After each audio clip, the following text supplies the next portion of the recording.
Sekarang kita mau naik layangan burung. Kita naikkan.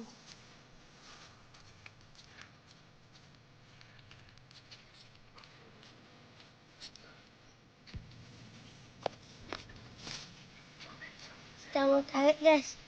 Tanpa ada yang nunjuk guys.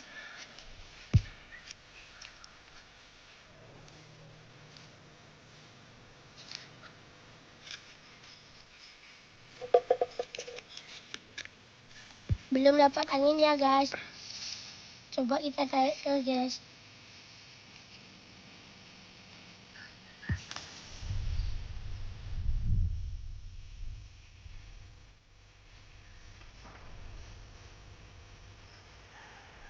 Mana ini anginnya guys?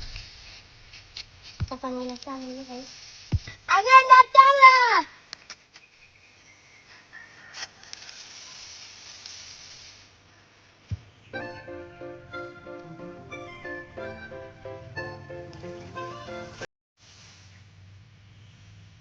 Layangannya ngindang guys.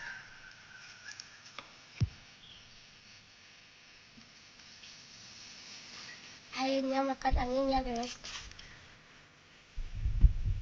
Kita boleh ya guys, biar dapat anginnya di atas.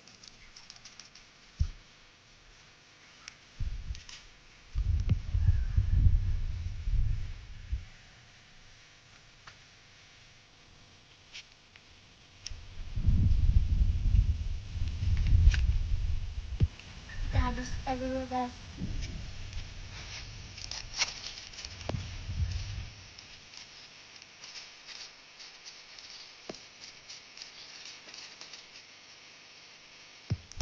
Udah tinggi ya guys.